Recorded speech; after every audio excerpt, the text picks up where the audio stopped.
O, pag-usapan muna natin yan. Alam niyo ba may mga batang umiiyak? Okay. Kasi feeling ko dahil sa sobrang makikayan ko, yung mga bata, yun talaga yung market ko, mga bata. Princess kasi kung naiiyak talaga sila pag hindi daw nila nakukuha yung photo card ko. Kaya ginagawa ko, nilelepentan lang sila sa TikTok, sa X, para mabasa ng mga mommy nila sa kanila. Right. Nakita ko sila. Aware din ba kayo na madaming boys ang bumibili ng photo cards? Aya, ikaw favorite! Mika and Aya actually kayong dalawa. Siguro. Ang cute lang po kasi parang nakikita po na pinikilig na i-excite po sila o photo card. Right. Tapos nagko-collect po sila. Right. Sinashare po nila sa barkada nila. Tapos may iba parang marami na yung nakuha nila sa isang number. Nag-swap-swap sila. Saka yung excitement na parang naguhulaan. Ay, sino naman? Parang ganon. May nakita kong video na lalaki siya na bumili siya ng Jollibee na bundle. Tapos pinagtatawanan siya ng mga si Mahina. Nahihiya daw po siya pag nawawala daw po yung mga astig nila kapag Pero ang sarap siguro ng feeling nyo na parang, everyone's into that, collecting your photo cards. Mika? Sobrang exciting nga po and we're very grateful because we have a bigger audience na ngayon. So, nakaka-excite and we hope that patuloy lang and we work hard for Right. Okay, so we just had our Thanksgiving Mass today and what are we thankful for? Maloy, Sheena, kayong dalawa. We are thankful for our life.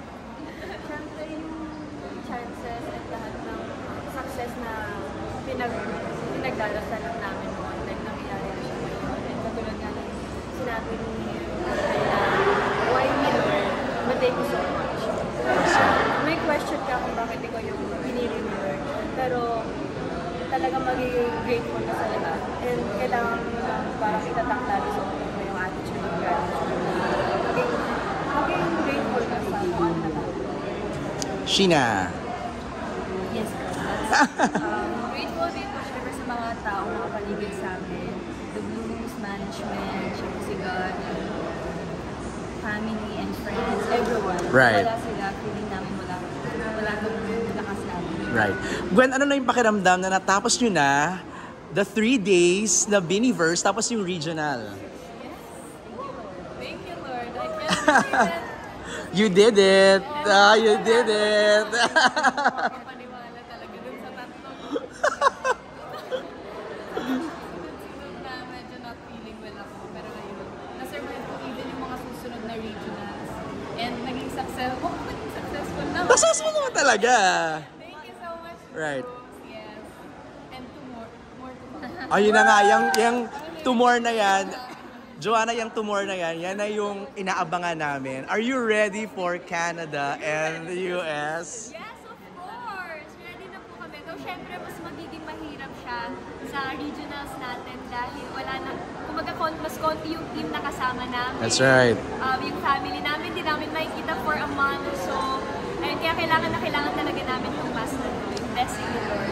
Okay, hindi ko alam kung napansin ninyo kasi sobrang busy ninyo na 100 million na yung Pantropiko. Tapos yung salamin is just today, 100 million.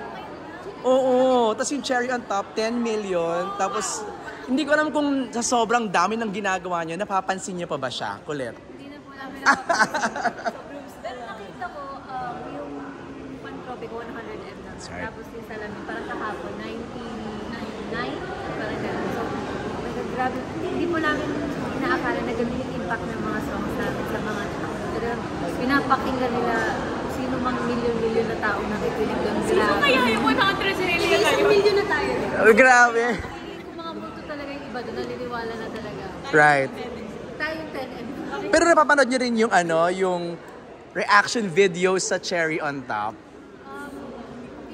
Hindi pa? Okay, hindi pa. Parents ko po, lagi sila nagsasabi, ito pinapanood namin ito. Ito yung sinasabi nila sa ano yun. Oo. Send ng link sa amin ng mga nagre-react.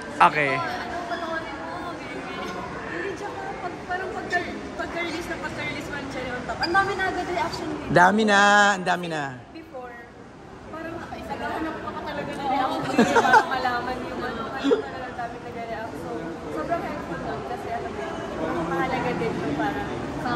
Saka yung mga nagre-react, ibang lahi Yes! Ibang lahi. Okay, Aya, maraming na-shock dun sa sa teaser ng documentary na nakita namin parang nag-panic attack kayo. Totoo ba? Is that safe to say? How did you handle that? And how did the girls help you go through that?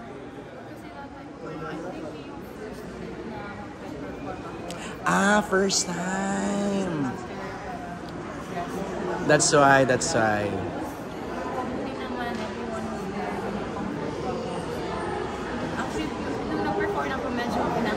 Right. Pero hindi obvious sa stage yung mga galaw-galaw, mga moves mo. Pero ngayon, kamusta na? After all the shows, regional and the...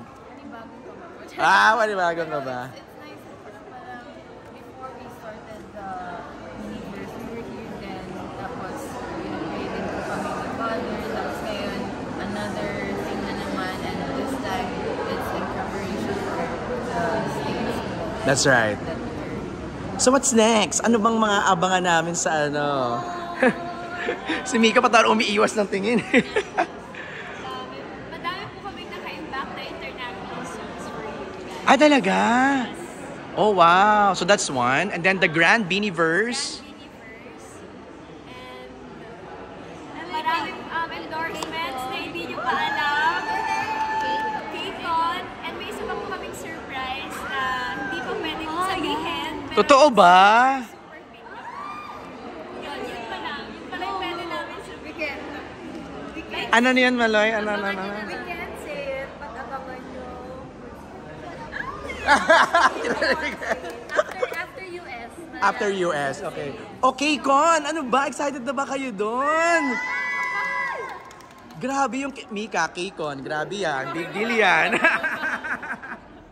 Sobrang exciting kasi we're going to be performing on a stage and where a lot of K-pop groups will also be performing in. So sobrang, like international, parang siguro yung first na feeling namin international na talaga yung pag-market namin. Saka grabe dati daw, parang the plan was just for an appearance, pero performing na kayo sa pre-show. Saka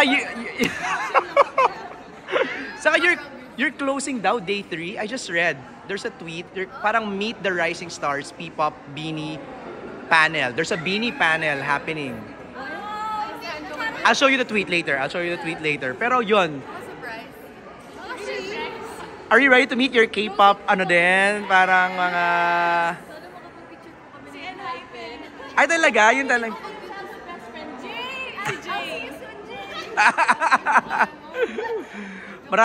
Marami ng Pinoy in LA excited to go to K-Con. Grabe. Alright, thank you very much.